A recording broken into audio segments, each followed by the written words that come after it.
तो आपके पति आपको शॉपिंग नहीं कराते तो मुंह फुला लेती हो आप? नहीं नहीं गुरुजी, हाँ। हम आपको तो बहुत ही कोटि कोटि प्रणाम। पहले खुश रहिए। हम थोड़ी सी लड़ाई होती है, थोड़ा हाथ मार देते हैं तो फूल जाते हैं, थोड़ा गुस्सा हो जाते हैं, तो हाथ मारना भी तो गलत है। तो आप अपनी पत्नी को मारते हो? गलती से कुछ गुस्सा आया ना तो कुछ ऐसे कर देना। तो आप तो नहीं या मारती जोर से हो? मार देना। हाँ? आप तो नहीं मारती हो? नहीं नहीं नहीं, पूछ लेते। नहीं तो आप क्या मारते हो? पत्नी को मारना नहीं चाहिए। जी महाराज जी। आप सभी चैनल को सब्सक्राइब कर लीजिएगा।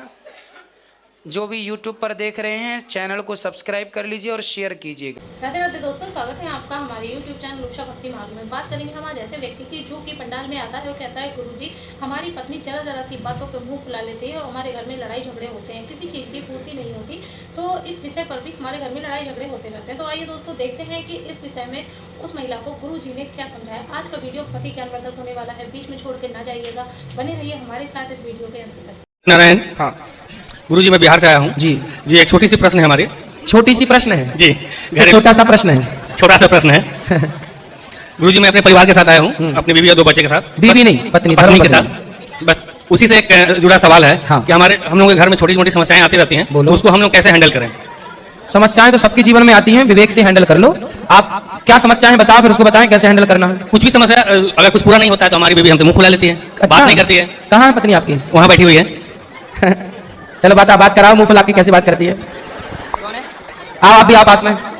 बात कहाँ पत्नी, पहचानो।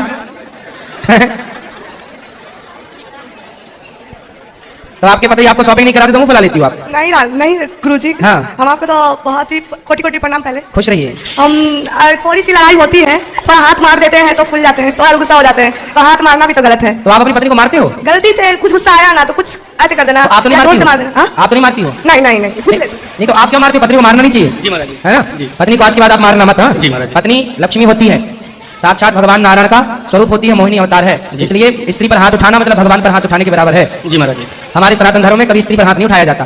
ठीक है, गुस्से आप प्यार मोहब्बत से हंसते मुस्कुराते मजाक करो, ठीक है, पर मारना नहीं चाहिए। जी महाराज जी। पहला मारना नहीं है, दूसरा आपको मुंह नहीं फुलाना है।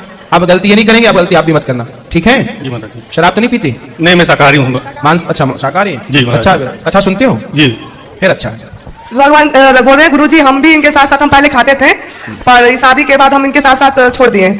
लगभग 6 साल हो गए चला शादी का, 5 साल से हम भी छोड़ दिए। ठीक है, अच्छा। आप सोच रहे हैं कि वैष्णव धर्म का उपयोग कर लें, हाँ। लहसुन प्याज भी छोड़ दें। बिल्कुल वैष्णव हो जाइए। अब आपको भी मानते हैं, हम रोज कथा सुनते हैं। आशीर्वाद दीजिए हम लोग को, बच्चे लोग को और पूरे परिवार को। हमारी बहन है, ननद है, और मेरी 2 बहनें भी। अच्छा, ये आपकी ननद है? नहीं नहीं, उधर जल्दी।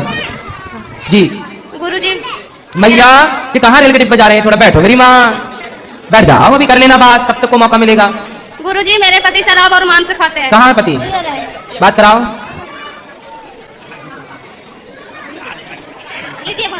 कराओ करो बात भैया। राधे राधे गुरुजी। वाह।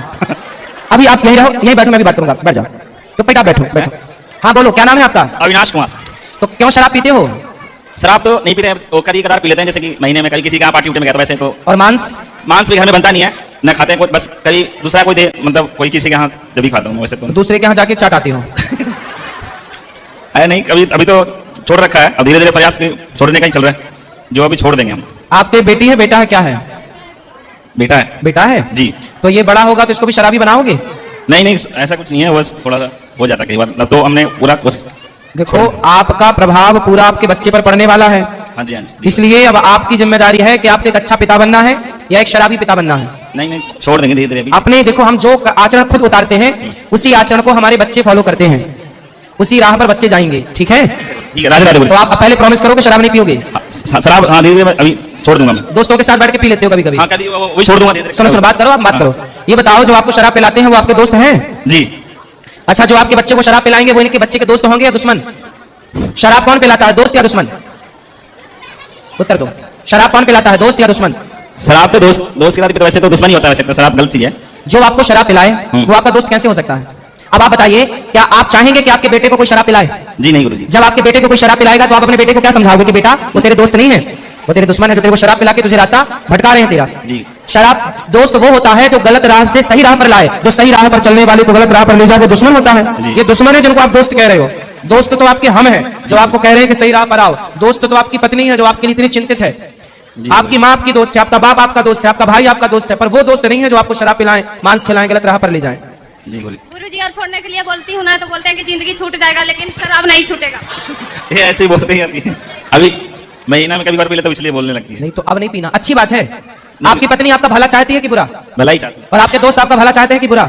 बुराई है, जब शराब पीने गलत है तो बुराई है। फिर इसलिए समझो, अपना हित हित अनहित पशु पक्षी जाने। पशु पक्षी भी अपना हित अनहित जानते हैं, लेकिन आप इंसान होकर भी अपना हित नहीं जानो तो फिर क्या जीवन है आपका? जी गुरु। अपना तो भविष्य जानो, अपना भला बुरा तो समझो कि किसमें आपका भला है, किसमें आपका बुरा है। जी गुरु जी। ठीक है, जी। आप प्रॉमिस करो नहीं पियोगे शराब। जी, अभी- और आप चाहोगे सब हो जाएगा, करने से सब होता है। जी। तो नहीं पियोगे? नहीं पिएंगे, पक्का? पक्का। मांस नहीं खाओगे? मांस नहीं खाएंगे। पक्का प्रॉमिस? प्रॉमिस। पक्का वादा? हाँ, पक्का वादा। तोड़ तो नहीं दोगे? ठीक है। ठीक है, खुश रहो। मैं छत्तीसगढ़ कोरबा से आई हूँ। बोलो आपसे प्रश्न पूछना है एक। जी। आप रायपुर में आए थे तो आपसे गुरु मंत्र ली हूँ, तो तुलसी माला करती लिया हूँ। बच्चे को, लिया बच्चे को, लिया बेटा। हाँ, तुलसी मा ओ बात है।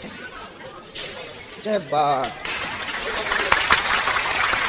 हाँ बताओ। हाँ, रायपुर आए थे ना, आपसे गुरु मंत्र ली हूँ। हाँ। और तुलसी माला करती हूँ तो जैसे 11 माला करना चाहिए, तो 3 के बाद कोई ना कोई पहुँच जाते हैं बीच में, तो फिर से करना है कि उसके बाद से करना है? जितना हो रहा उतना करते चलो। उसके बाद से तो फिर लोगों को उसी समय क्यों आना है जब माला जप रही वो हो तो आप? आ जाते हैं, क्या करूँ? तो आप थोड़ा उनको बैठने दिया करो। आप ठीक है, आप जितना माला जप लो उसके बाद से फिर स्टार्ट कर लिया बस। करो। गुरु जी, जय श्रीमन नारायण। गुरु जी, आपके चरणों में और गुरु माँ के चरणों में मेरा बारंबार प्रणाम।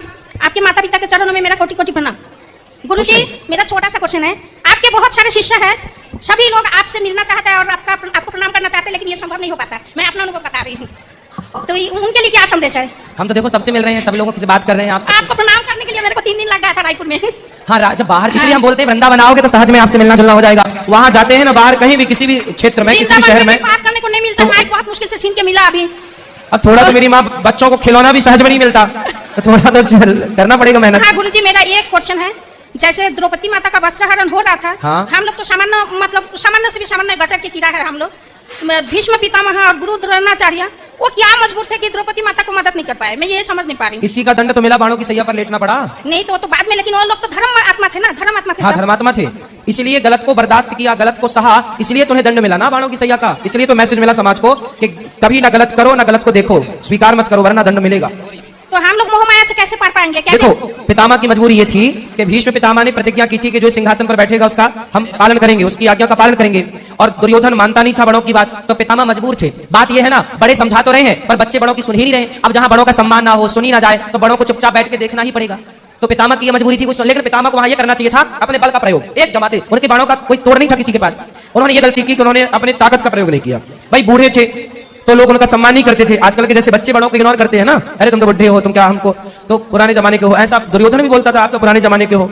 इसलिए वो बेचारे चुप बैठे थे, चलो कुछ सुन ही नहीं रहा है तो क्या बोलेंगे, लेकिन फिर भी बोलना था। ये बात आज तक कही जाती है, हम कथा में हमेशा ये बात कहते हैं।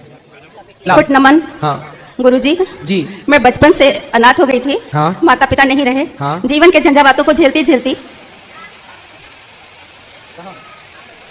हाँ जीवन के झंझावातों को झेलती झेलती गुरुजी हमेशा कोई भी काम किया, मैं स्वास्थ्य विभाग में उपचारिका के पद पर रही। जी। उपचारिका के पद पर रही, सेवा की। और गुरुजी मन में जब भी आत्मा अभिव्यक्ति, कोई भी बेचैनी हुई, पीड़ा हुई, तो मैंने लेखन का कार्य किया, अपनी अभिव्यक्तियों को उसे कागज पर उतारा। गुरुजी, मेरी कई पुस्तकें आ चुकी, मैं आपको अर्पित करना चाहती हूँ। टीवी पर जब से मैं बहुत व्यथित रहती थी, मैं कहती थी कि खामोशी जीवन माया आप, खामोशी खुशियां तेरी, हर दिन का मरना तेरा आप, लगता है एक बहाना सा, अपनों की इस भीड़ में बिलखे मन मेरा अनजाना सा, जब चाहे हंसता रोता है, देखो ये दीवाना सा। हमदर्दी के देख लिए हैं, हमदर्दी के देख लिए हैं, जितने मेरे ठिकाने थे, मेरे दिल को क्यों लगता है सबके सब वीराना सा। गुरुजी, जब मैं इतनी व्यथित, जब मैंने आपकी टीवी पर कथा सुनी, तब से मेरा मन इतना शांत है। और उस पर एक छोटा सा मुक्तक लिखा है आपके चरणों में भेंट, सुनाइए सुनाइए। कि साधना के हेतु अनुपम शक्ति होनी चाहिए।